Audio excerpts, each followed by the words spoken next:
The air in the hangar bay was cold and smelled of oil and ozone. Giant ships, some human and some alien, sat in the dim light. This was Orion 7, a military outpost on the edge of known space. Humans were new here. They had only recently joined the Galactic Compact. The other species were bigger, stronger, or tougher. They saw humans as soft and breakable. Sergeant Minsu watched his new squad. They stood in a line. He was a solid man with a calm face. He had seen many fights. His job was to keep these young soldiers alive. His eyes moved over them. There was Park Ji-hyun. She was small and quiet. Next to her were others, all taller and broader. Ji-hyun looked more like a student than a soldier. Her uniform seemed a little too big, but her eyes were sharp, taking everything in. A shadow fell over them. Commander Tarek, a Xeno officer from the reptilian Cathar, walked past. He was huge, covered in thick green scales. His claws clicked on the metal floor. He looked at the human squad. His gaze stopped on Ji-hyun for a moment. A low rumble came from his chest. It was not a friendly sound. He moved on without a word. Minsu sighed. He knew that look. It was the same look he had seen from his own human superiors. Later that day, they had a training drill. It was a simulated battle in the holographic arena. The squad was supposed to capture a command post from a team of Velt. The Velt were an allied species. They were known for their strength. They were like walking mountains of muscle. The simulation began. The Velt did what they always did. They used their power. They smashed through doors. They used brute force to push forward.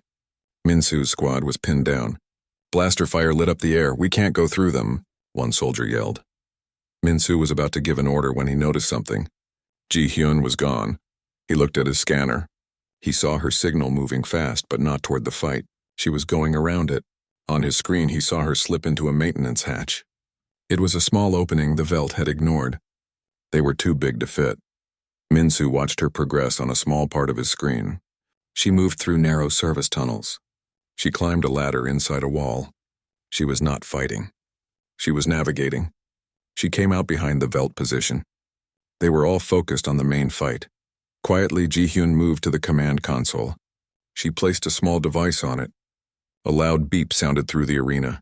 A digital voice announced, "Objective captured. Simulation complete." The blaster fire stopped. The lights came up. The Velt warriors looked confused.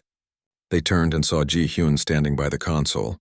She was covered in dust from the tunnels. The Velt team leader grunted. He seemed annoyed that he lost to such a small creature. Ji-hyun walked back to the squad.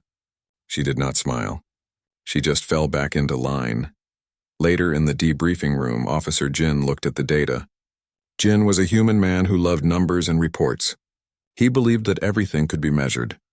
"The results are clear," Jin said, pointing to a screen. The squad succeeded. "But let's look at the individual numbers." A chart appeared. It showed the physical output of each soldier. Strength, speed, endurance. Next to Ji-hyun's name, the numbers were low, very low. A red line showed the squad average. Her bar was much shorter, "You see?" Jin said. "Her physical power is 40% below the average. Her reaction time is acceptable. But her strength metrics are a serious problem. She's a liability in a real fight." Sergeant Minsu spoke up. "With respect, sir, she won the drill. Her tactics were smart. She found a solution no one else saw." "Tactics are good, Sergeant," Jin said, not looking away from the screen. "But in a real battle, when a Cathar warrior is charging at you, you need strength. You need power. You cannot hide in a ventilation shaft forever." "But, sir," Minsu tried again. "It is decided," Jin said firmly. "The data does not lie. Cadet Ji-hyun is mentally strong, but she is physically too frail for frontline combat. I am reassigning her." The order was official. It was put in her file. The next day, Ji-hyun was no longer in Minsu's squad. She was transferred to the Logistics and Diagnostics Division. Her job was to check equipment and fix computer systems. It was important work, but it was not combat. Minsu saw her once in the main corridor. She was carrying a data pad, not a rifle. She saw him and bowed her head slightly. He nodded back. He felt a pang of regret. He felt he had failed her. He knew there was something special about her. But he could not fight the numbers. Ji-hyun did not complain. She did her new job well. She learned the base's systems.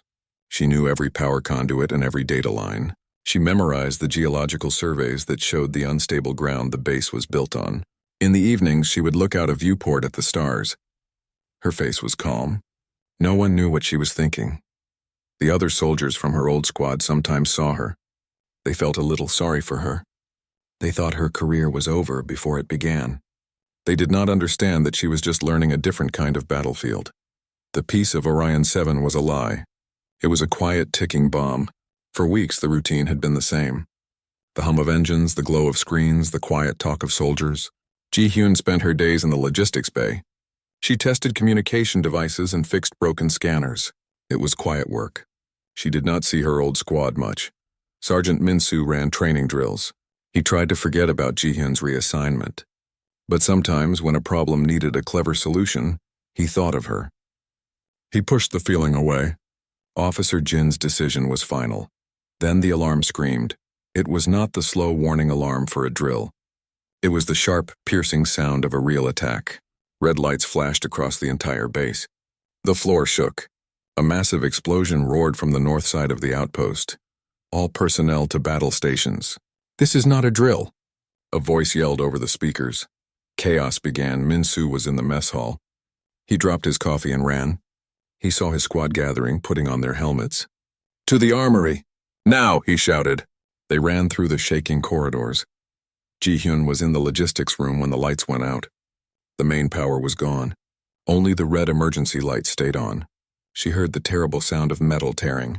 Another explosion, much closer this time. She grabbed a portable diagnostic scanner and a tool belt. Her heart was beating fast, but her hands were steady. Outside, through the reinforced windows, they saw the enemy. They were called the Swarm. They were not a talking species. They were a killing species. They were insect-like creatures as big as a man. They had sharp claws and hard shells. They fired energy weapons that melted metal. They came in a wave, a living, clicking tide of destruction. The base's big guns fired into the crowd. Many of the Swarm died, but there were always more. They climbed over the bodies of their own kind. They did not feel fear. The human and alien soldiers fought bravely. The big Velt warriors used their heavy weapons. They smashed the Swarm with their fists. The Cathar reptiles used their claws and fire guns. But it was not enough. The Swarm was endless. Officer Jin's voice came over the comms. "Fall back to defensive position, Gamma. We are being overrun." Min-soo and his squad fought their way to a defensive wall. They fired their rifles until the barrels were hot. But the Swarm kept coming. They broke through the wall in another place.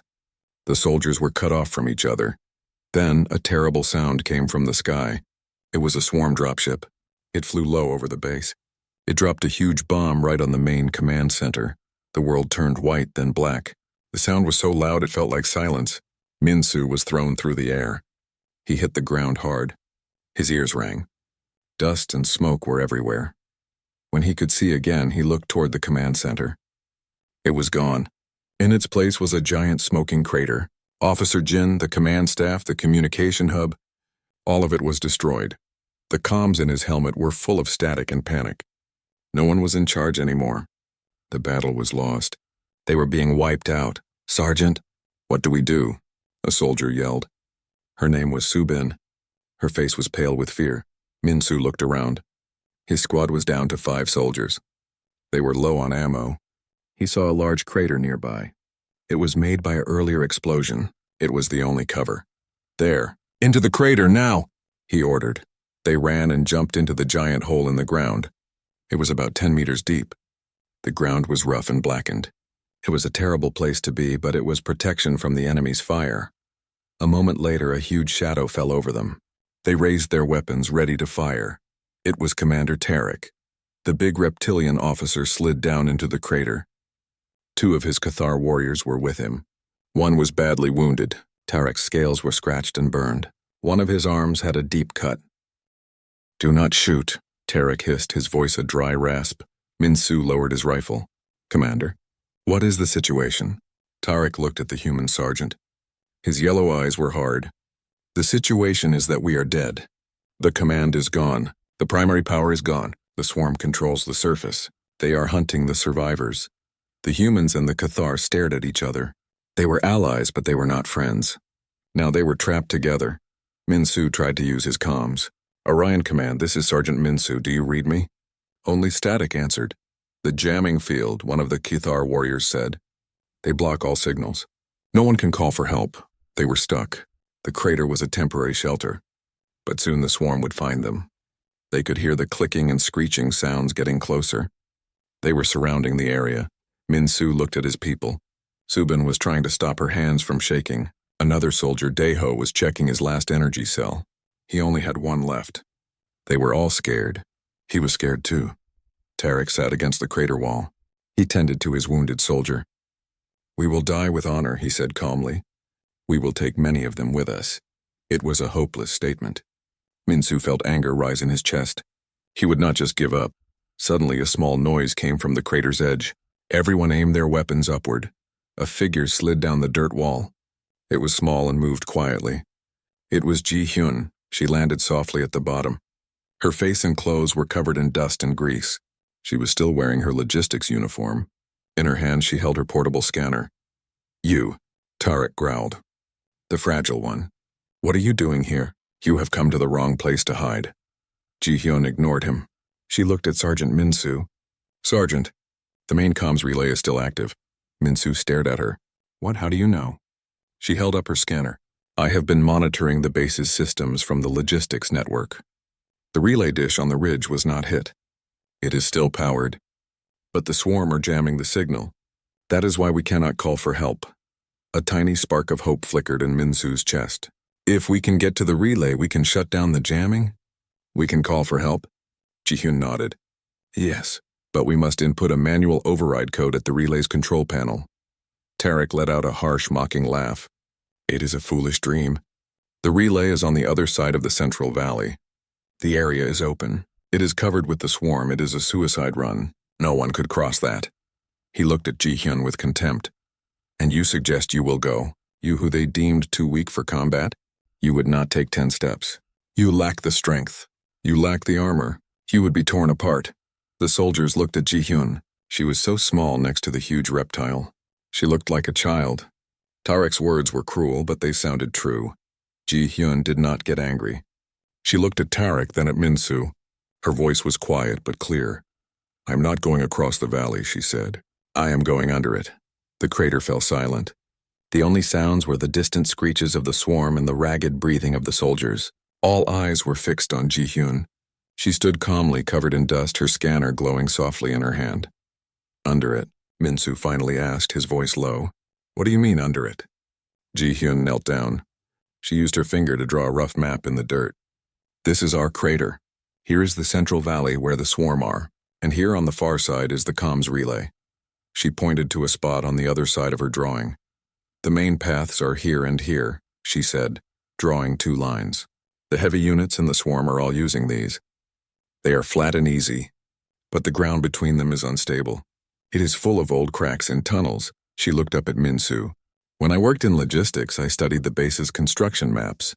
I studied the geological surveys.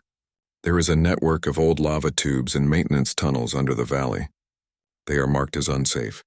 Too narrow for standard troops. Too unstable for heavy gear. Tarek let out a dismissive hiss. Tunnels. They will be filled with rock falls and pockets of poison gas. It is a tomb, not a path.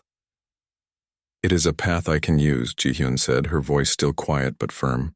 I am small. I can fit where others cannot.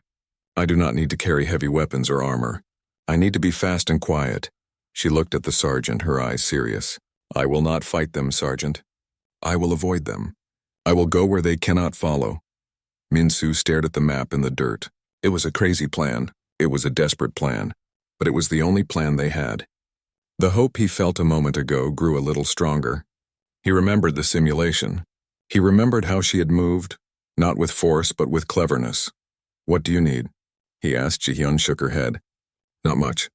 My tool belt. My scanner. A light sidearm just in case. Nothing more. Anything heavy will slow me down. Tarek took a step forward, his large frame looming over her. This is a waste of our last moments. You send this child to her death for a fantasy. We should prepare our final stand. Minsu turned to face the reptilian commander. His face was hard. You said it yourself, Commander. We are already dead. If this is a fantasy, then we die no deader. But if she is right, He left the sentence hanging in the air. It is our only chance. I'm authorizing the mission. He looked back at Ji-hyun. How long? She thought for a moment. The route is not direct. It will take time. Maybe an hour. Maybe more. You must hold this position. Min-soo nodded. He pulled a small data chip from his pocket. It was a command authorization code. This will trigger the manual override at the relay. Get there. Input this. Shut down the jamming. Ji-hyun took the chip and tucked it securely into a pocket on her belt. I will. She turned and prepared to climb out of the crater. She took off her heavy boots and tied the laces together, hanging them around her neck. She would move better in her soft-soled inner shoes. She checked the energy cell in her small pistol. She looked at her scanner one last time, memorizing the route. The other soldiers watched her. They had thought she was weak. They had felt sorry for her. Now they looked at her with a new feeling. It was not pity. It was a mix of fear and hope. Subin, the young soldier, stepped forward. Good luck, she whispered. Ji-hyun gave a small, almost invisible nod as she placed her hands on the crater's edge to pull herself up. Tarek spoke again. His voice was less mocking now. It was flat and final. Honor to your memory, little one. It was what his people said to those who were about to die. He did not believe she would succeed. He was already counting her among the lost. Ji-hyun did not look back. She did not reply. She simply pulled herself up and over the edge. She disappeared into the smoke and shadows outside. For a moment, no one in the crater moved or spoke. They listened. They heard the sounds of the swarm, the explosions, the screams of metal.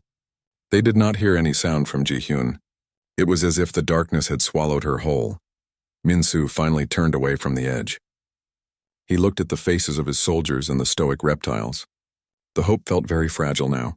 It was a thin thread connecting them to survival, and Ji-hyun was holding the other end somewhere out there in the nightmare. All right, Min-soo said, his voice rough. We have our orders. We hold this crater. We give her the time she needs. Check your ammo. Daeho, you take the west wall. Subin, you're with me on the east. The soldiers moved to their positions. The two Cathar warriors took up spots where they could use their natural strength. Tarek stood in the center, his arms crossed, his eyes on the crater's rim. He was waiting for the end. He believed it would come long before the small human ever reached her goal. Down in the darkness, the wait began. Every second felt like an hour. Every sound from outside made them tense up.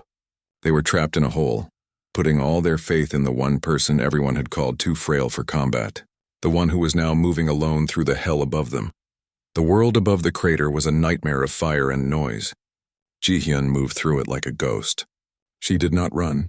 She flowed. She stayed low to the ground, using piles of broken metal and fallen support beams as cover. Her soft shoes made no sound on the scorched earth. Her scanner was her guide. It showed her a map of the terrain. It also showed the energy signatures of the swarm.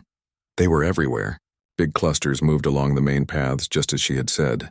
They were like rivers of death. She reached the edge of a wide, open area. This was the Central Valley. On the other side, she could see the comms relay dish on the ridge. It looked very far away. Between her and the dish, hundreds of swarm creatures scuttled and chittered. She did not look at the dish for long. She looked down at her scanner. According to the old maps, the entrance to the lava tube was nearby. It was supposed to be a maintenance hatch. She found it. It was almost completely covered by a rock slide. Only a small dark opening was visible. It was just big enough for her to squeeze through if she took off her tool belt and pushed it ahead of her. She listened for a moment. She heard nothing from inside. She took a deep breath and crawled into the darkness. The air in the tunnel was cold and stale. It smelled of old rock and dust. She turned on the small light on her scanner. The beam cut through the black, showing a rough round tunnel leading down at a steep angle. This was the old lava tube. She moved carefully. The ground was uneven. In some places, the ceiling was so low she had to crawl on her hands and knees. She was glad she was small. A bigger soldier, like one of the Velt or even Min-soo, would have been stuck almost immediately. She followed the map in her mind. Left at the fork, straight for 50 meters, then down a narrow crack in the rock. The tunnel was not empty. In one section, it was blocked by a cave-in. Piles of rock and dirt filled the passage. For a moment, her heart sank. Was this the end? Then she looked closer. There was a small gap at the top near the ceiling. It was a tight squeeze. She took off her tool belt again and pushed it through. Then she wriggled through after it.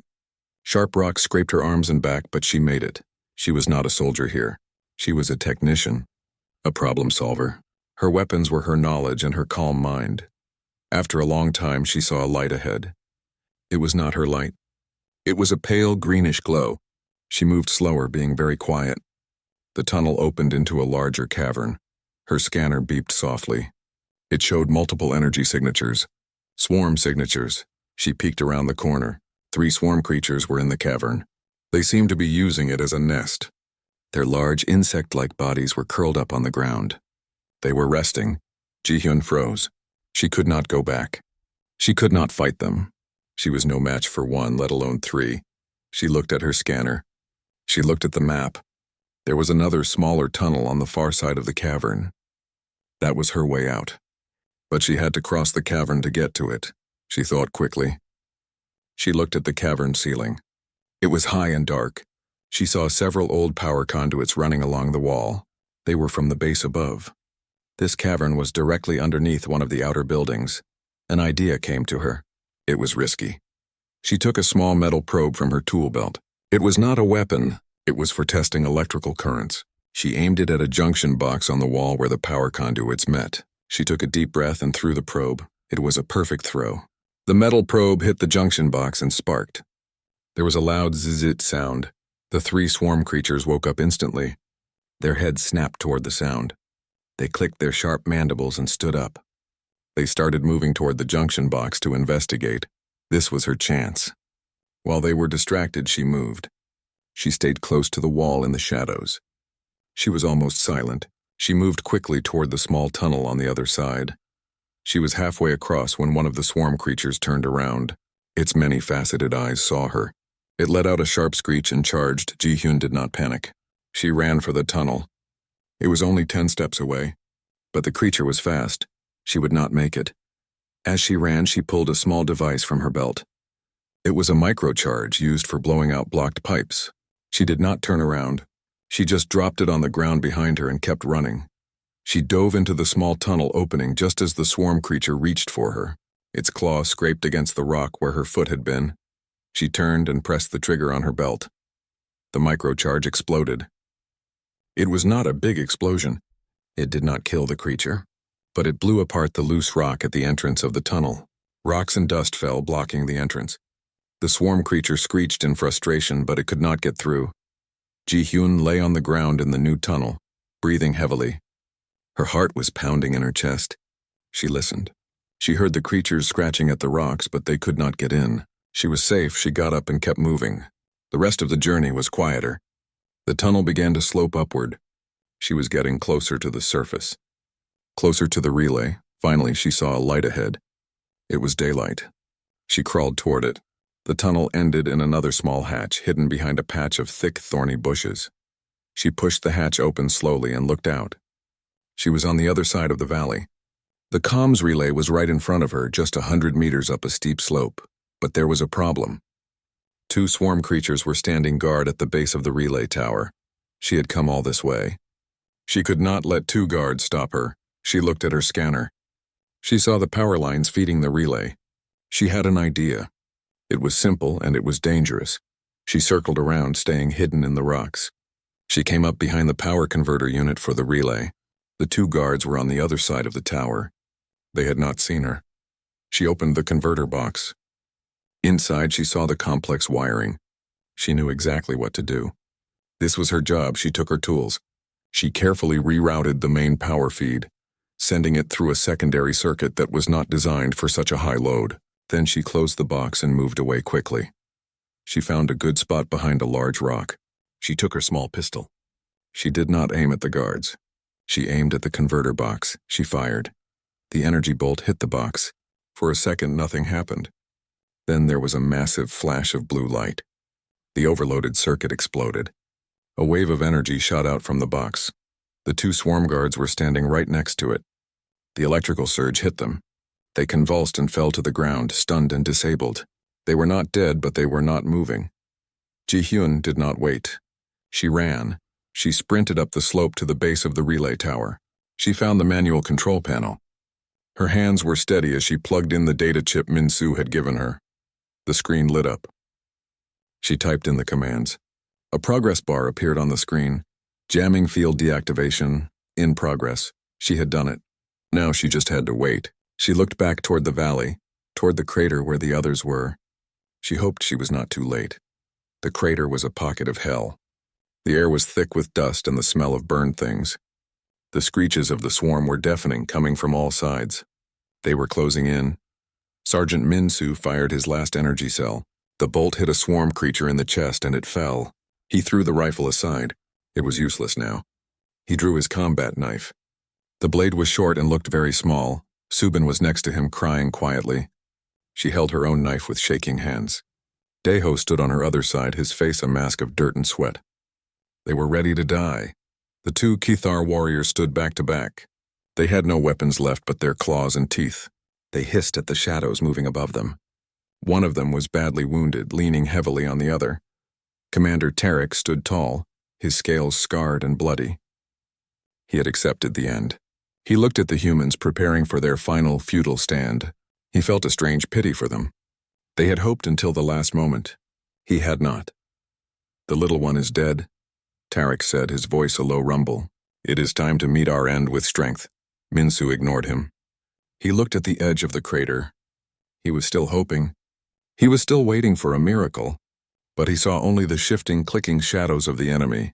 Then a strange thing happened. The constant, maddening screech of the swarm changed.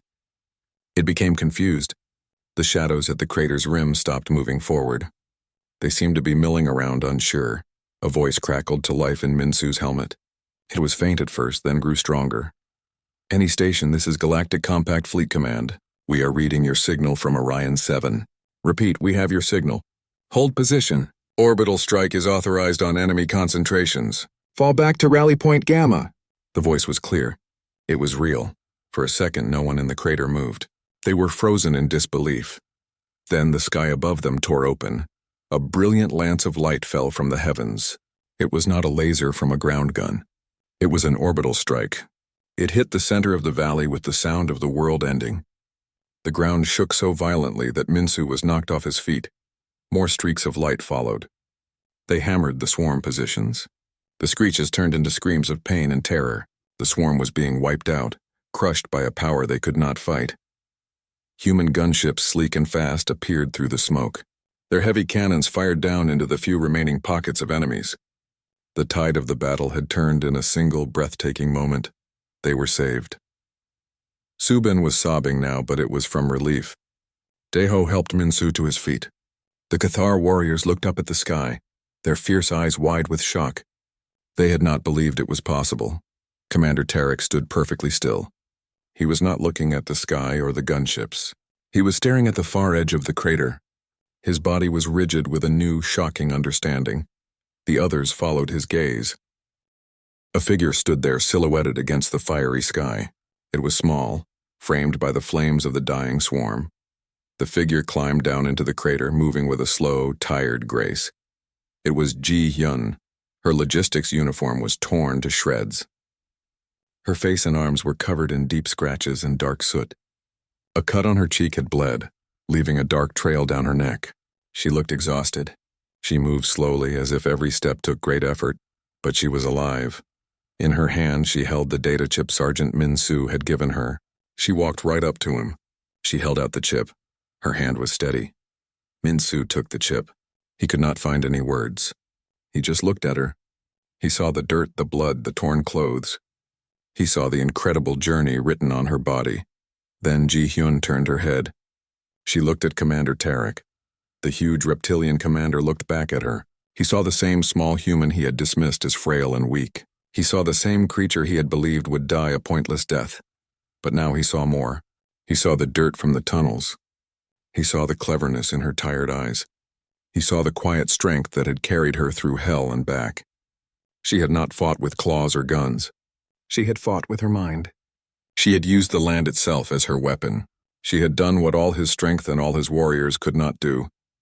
Ji-hyun did not say anything to him. She did not glare. She did not smile in victory. She just looked at him. And then slowly a smile spread across her face.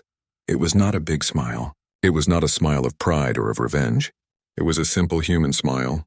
It was the smile of someone who had done a very hard job and done it well. It was a smile of pure, quiet satisfaction. In that smile, Tarek understood everything. Humanity's strength was not in their muscles or their armor. It was not in following orders without question. Their strength was in their will. It was in their ability to bend without breaking. It was in their clever minds that could find a path where there was none. It was in their spirit that could smile after climbing out of a crater that should have been their grave. He had been wrong. Completely wrong. Ji-hyun's smile faded, but the calm light in her eyes remained. She was not a frail little thing. She was one of the strongest warriors he had ever seen. The gunships landed near the crater. Medics and soldiers rushed out to help the survivors. The battle was over. As they were led to safety, Min-soo walked beside Ji-hyun. He still did not know what to say. Thank you did not seem like enough. Ji-hyun just walked quietly. She had done what needed to be done. That was all. But for everyone who saw her climb out of that crater covered in the proof of her journey, she was a legend. She was the reason why humanity, no matter how frail they seemed, belonged among the stars.